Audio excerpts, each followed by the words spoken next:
Bonjour. Avez-vous, pour certains, le souvenir de ces moments de l'enfance lorsque vous pouviez vous abandonner à écouter une histoire que l'on vous racontait,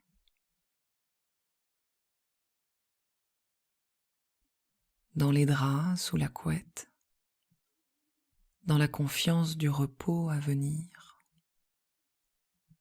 de la chaleur de la chambre, des objets les plus familiers vous entourant? Vous souvenez-vous d'une fois peut-être où quelqu'un vous aura lu une histoire au moment du coucher?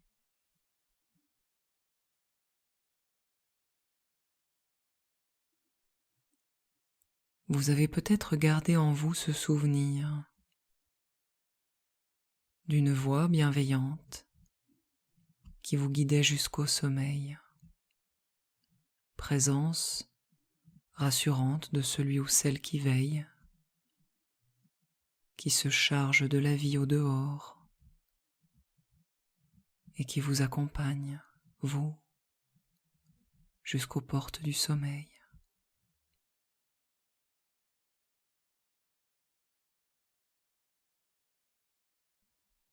D'autres parmi vous l'auront fait à leur tour, pour un enfant qu'ils connaissent. Moment heureux du coucher, où le repos finit par tomber sur le visage de l'enfant et dans la chambre familière, dans un silence enfin gagné.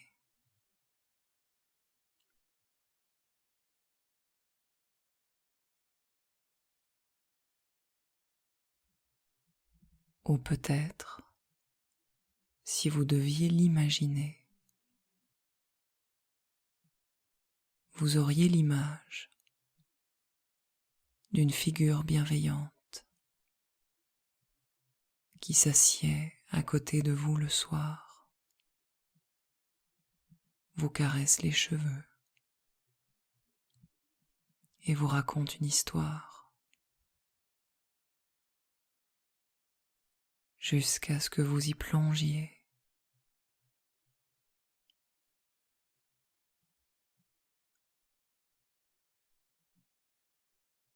Et il n'y a pas de bonne ou de mauvaise manière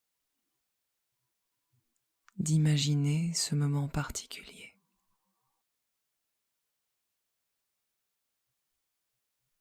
Le moment de l'abandon à la voix de l'autre. Le moment de plonger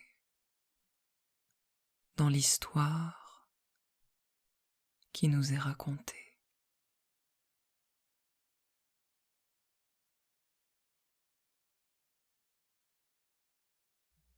Et vous pourriez vous y préparer en vous installant confortablement et en laissant votre corps retrouver ce sentiment de sécurité sous les draps,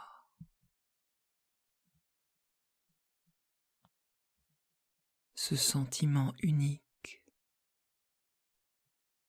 du repos à venir,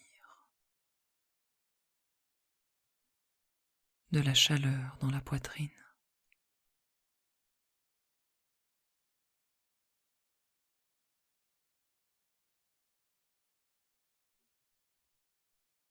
Comme un temps qui nous est offert et qui nous invite à toucher en nous-mêmes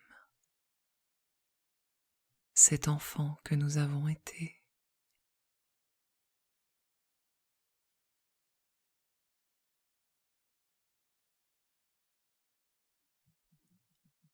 C'est grâce à Marcel Proust ce soir que je vous invite à trouver le repos.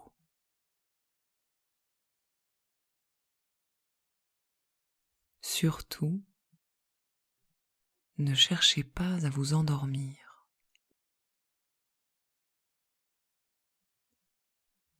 mais profitez simplement de cet instant pour vous laisser bercer, passif, relâché, innocent.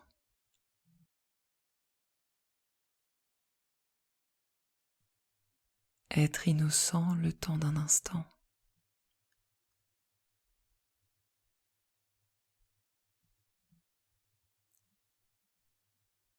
Et ne plus se soucier du reste.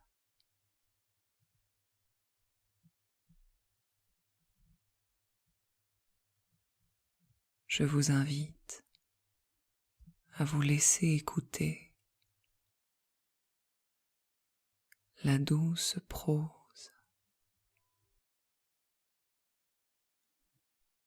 et la langue prodigieuse de Marcel Proust.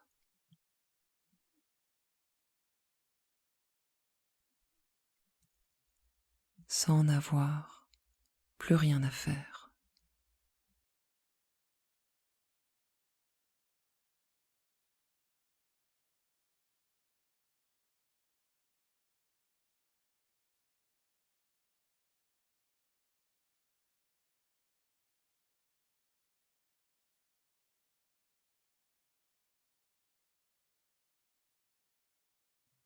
Longtemps je me suis couché de bonne heure. Parfois, à peine ma bougie éteinte, mes yeux se fermaient si vite que je n'avais pas le temps de me dire « je m'endors ». Et, une demi-heure après, la pensée qu'il était temps de chercher le sommeil m'éveillait. Je voulais poser le volume que je croyais avoir encore dans les mains et souffler ma lumière. Je n'avais pas cessé, en dormant, de faire des réflexions sur ce que je venais de lire, mais ces réflexions avaient pris un tour un peu particulier. Il me semblait que j'étais moi-même ce dont parlait l'ouvrage. Une église, un quatuor, la rivalité de François Ier et de Charles Quint. Cette croyance survivait pendant quelques secondes à mon réveil. Elle ne choquait pas ma raison, mais pesait comme des écailles sur mes yeux et les empêchait de se rendre compte que le bougeoir n'était plus allumé. Puis elle commençait à me devenir inintelligible, comme après la métempsycose les pensées d'une existence antérieure. Le sujet du livre se détachait de moi. J'étais libre de m'y appliquer ou non. Aussitôt, je recouvrais la vue, et j'étais bien étonné de retrouver autour de moi une obscurité, douce et reposante pour mes yeux, mais peut-être plus encore pour mon esprit, à qui elle apparaissait comme une chose sans cause, incompréhensible, comme une chose vraiment obscure. Je me demandais quelle heure il pouvait être. J'entendais le sifflement des trains qui, plus ou moins éloignés, comme le chant d'un oiseau dans une forêt, relevant les distances, me décrivait l'étendue de la campagne déserte, où le voyageur se hâte vers la station prochaine. Et le petit chemin qui suit va être gravé dans son souvenir par l'excitation qu'il doit à des lieux nouveaux, à des actes inaccoutumés, à la causerie récente et aux adieux sous la lampe étrangère qui le suivent encore dans le silence de la nuit, à la douceur prochaine du retour.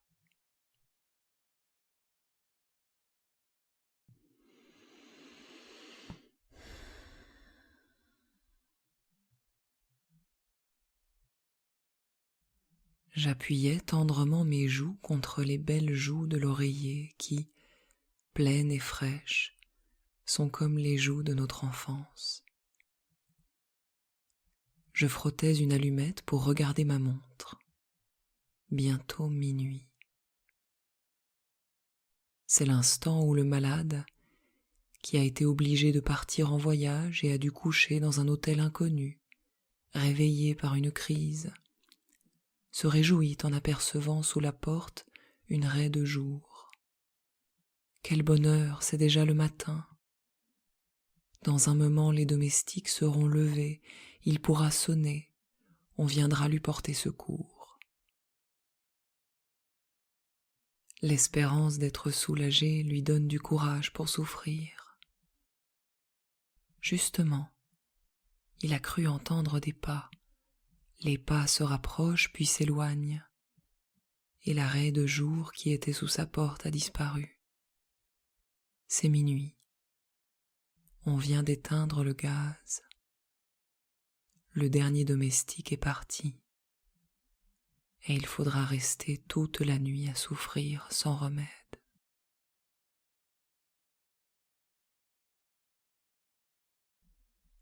Je me rendormais, et parfois je n'avais plus que de courts réveils d'un instant, le temps d'entendre les craquements organiques des boiseries, d'ouvrir les yeux pour fixer le kaléidoscope de l'obscurité, de goûter, grâce à une lueur momentanée de conscience, le sommeil où étaient plongés les meubles, la chambre, le tout dont je n'étais qu'une petite partie, et à l'insensibilité duquel je retournais vite m'unir. Ou bien en dormant, j'avais rejoint sans effort un âge à jamais révolu de ma vie primitive, retrouvé tel de mes terreurs enfantines, comme celle que mon grand-oncle me tira par mes boucles et qu'avait dissipé le jour, date pour moi d'une ère nouvelle où on les avait coupées. J'avais oublié cet événement pendant mon sommeil. J'en retrouvais le souvenir aussitôt que j'avais réussi à m'éveiller pour échapper aux mains de mon grand-oncle. Mais par mesure de précaution, j'entourais complètement ma tête de mon oreiller avant de retourner dans le monde des rêves.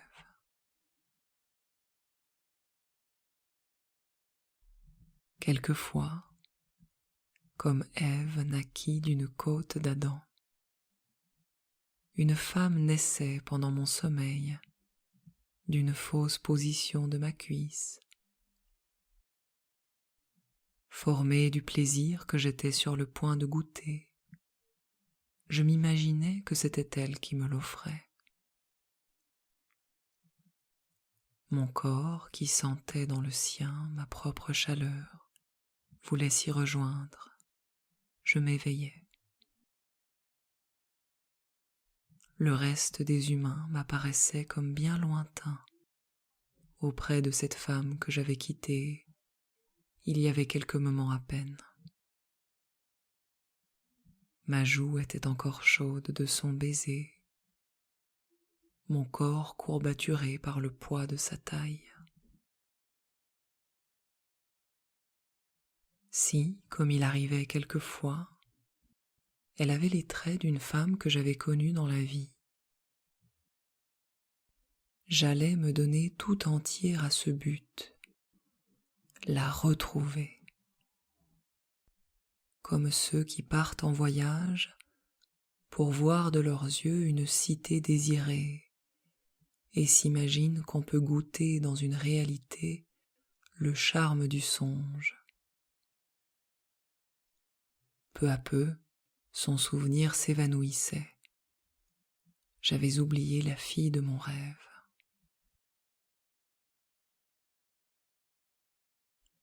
Un homme qui dort tient en cercle autour de lui le fil des heures, l'ordre des années et des mondes. Il les consulte d'instinct en s'éveillant et il lit en une seconde le point de la terre qu'il occupe, le temps qui s'est écoulé jusqu'à son réveil. Mais leurs rangs peuvent se mêler, se rompre, que vers le matin, après quelque insomnie, le sommeil le prenne en train de lire, dans une posture trop différente de celle où il dort habituellement.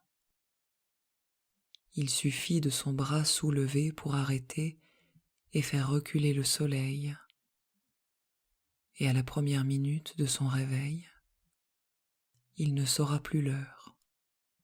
Il estimera qu'il vient à peine de se coucher.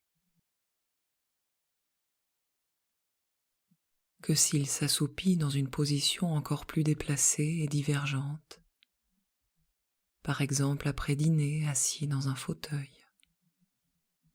alors le bouleversement sera complet dans les mondes désorbités. Le fauteuil magique le fera voyager à toute vitesse dans le temps et dans l'espace. Et au moment d'ouvrir les paupières, il se croira couché quelques mois plus tôt, dans une autre contrée.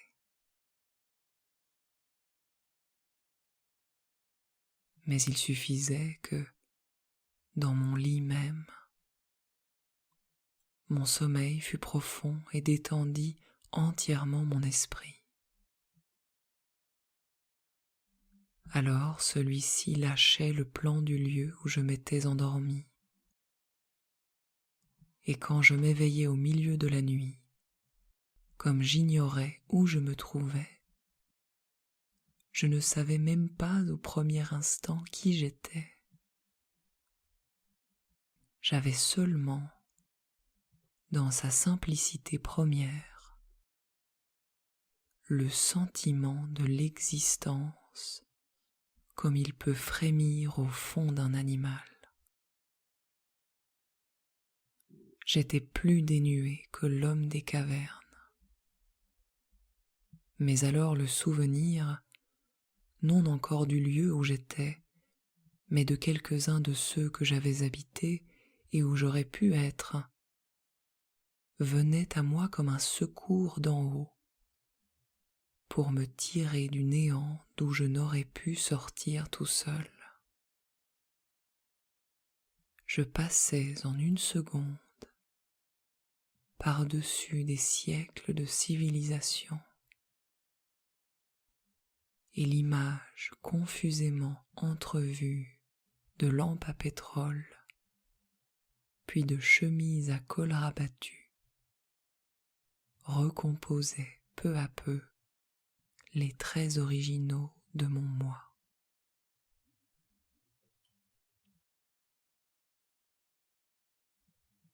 Peut-être l'immobilité des choses autour de nous leur est-elle imposée par notre certitude que ce sont elles et non pas d'autres, par l'immobilité de notre pensée en face d'elles. Toujours est-il que, quand je me réveillais ainsi, mon esprit s'agitant pour chercher, sans y réussir, à savoir où j'étais, tout tournait autour de moi dans l'obscurité, les choses, les pays, les années.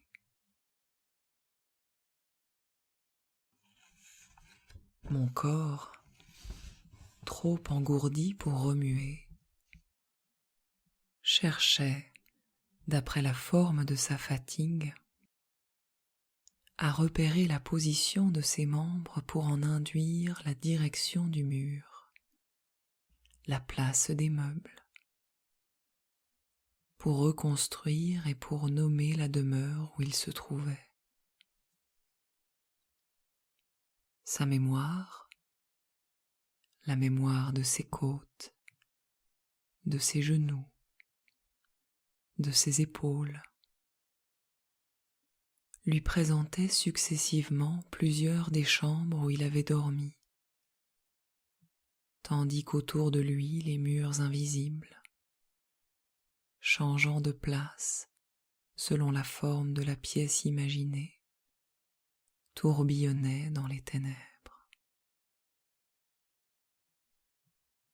Et avant même que ma pensée, qui hésitait au seuil des temps et des formes, eût identifié le logis en rapprochant les circonstances, lui, mon corps, se rappelait pour chacun le genre du lit, la place des portes, la prise de jour des fenêtres, l'existence d'un couloir, avec la pensée que j'avais en m'y endormant et que je retrouvais au réveil.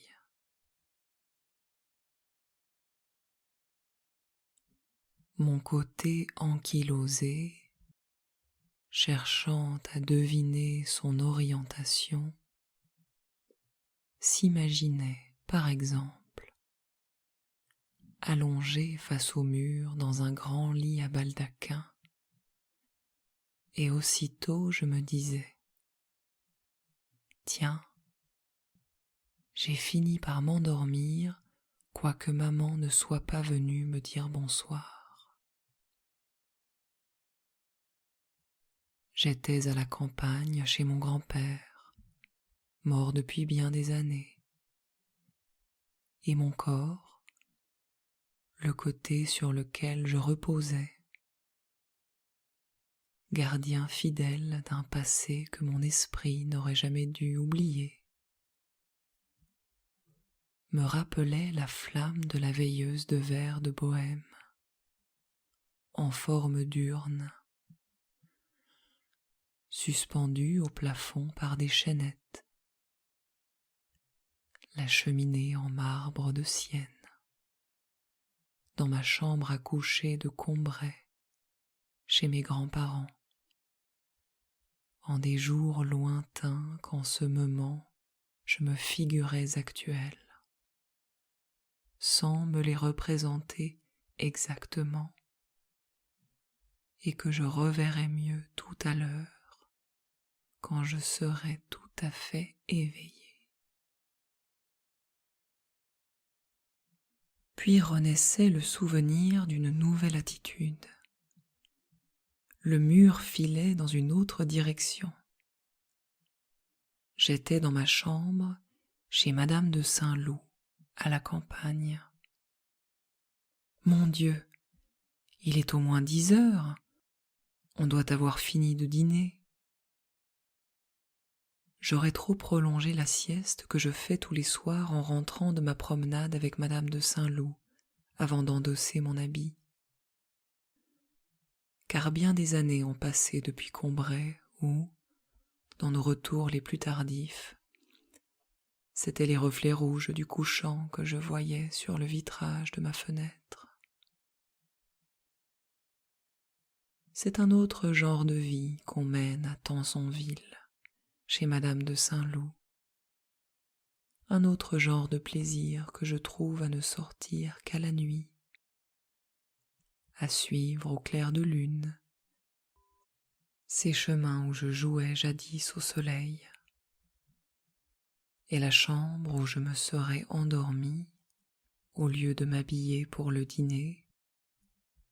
De loin je l'aperçois quand nous rentrons, traversée par les feux de la lampe, seul phare dans la nuit.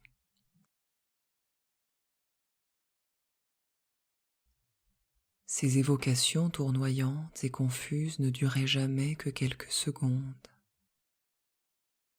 Souvent, ma brève incertitude du lieu où je me trouvais ne distinguait pas mieux les unes des autres les diverses suppositions dont elle était faite, que nous n'isolons en voyant un cheval courir, les positions successives que nous montre le kinétoscope.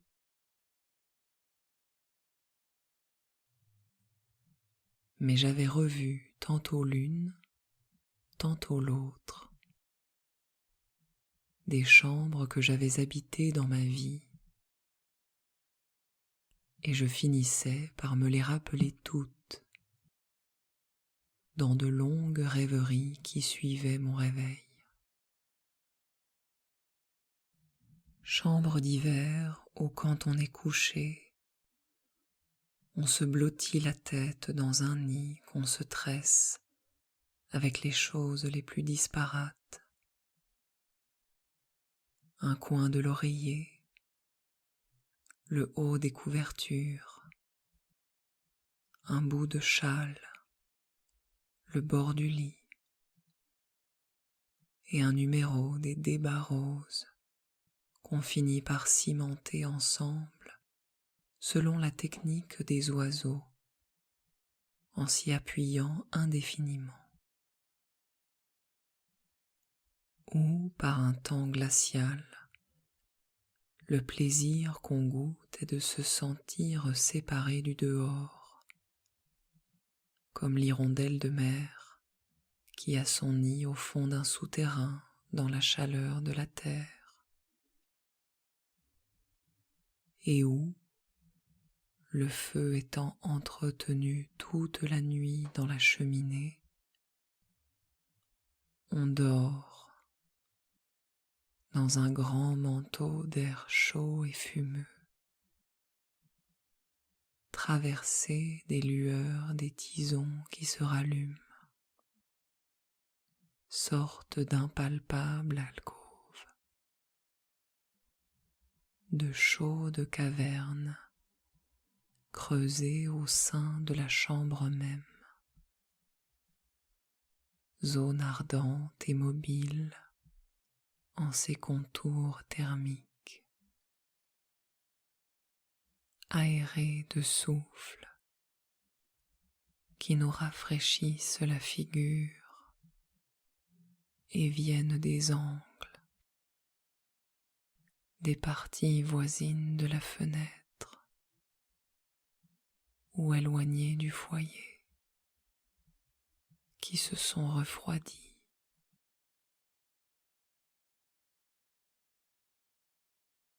Chambre d'été où l'on aime être uni à la nuit tiède, où le clair de lune appuyé aux volets entr'ouverts jette au pied du lit son échelle enchantée, où on dort presque en plein air, comme la mésange balancée par la brise à la pointe d'un rayon. Parfois la chambre Louis XVI, si gaie que même le premier soir, je n'y avais pas été trop malheureux,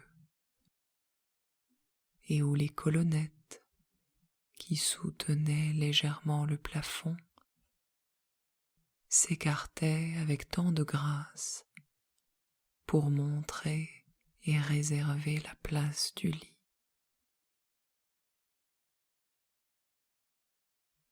Parfois, au contraire, celle, petite et si élevée de plafond, creusée en forme de pyramide dans la hauteur de 2 étages et partiellement revêtue d'acajou, où dès la première seconde, j'avais été intoxiqué moralement par l'odeur inconnue du vétiver, convaincu de l'hostilité des rideaux violets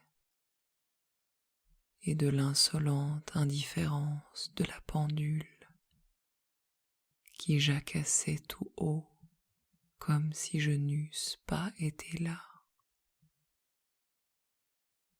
ou une étrange et impitoyable glace à pieds quadrangulaires, barrant obliquement un des angles de la pièce, se creusait à vif dans la douce plénitude de mon champ visuel, accoutumé un emplacement qui n'était pas prévu, ou ma pensée, s'efforçant pendant des heures de se disloquer, de s'étirer en hauteur pour prendre exactement la forme de la chambre et arriver à remplir jusqu'en haut son gigantesque entonnoir,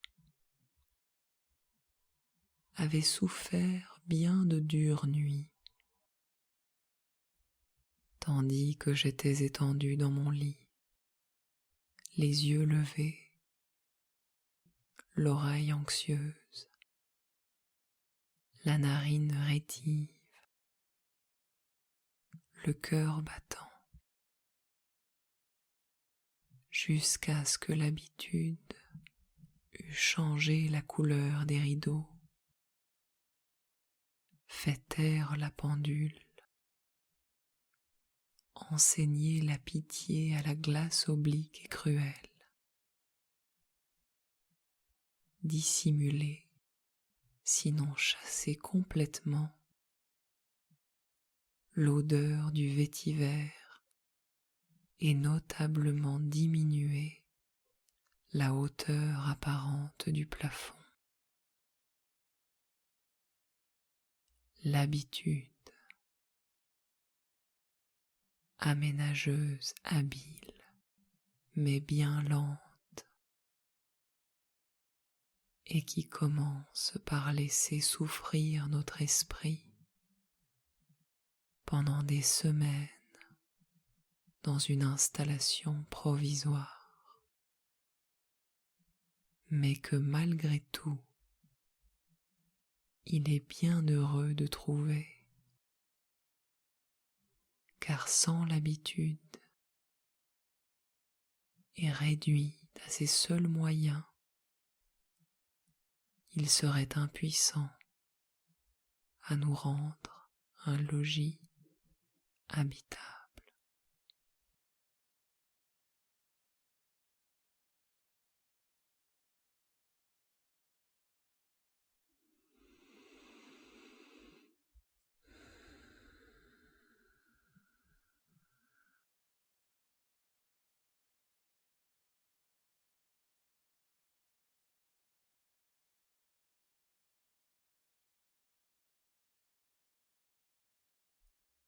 Il est temps pour moi de me retirer. Et je vous dis ainsi, à tout bientôt.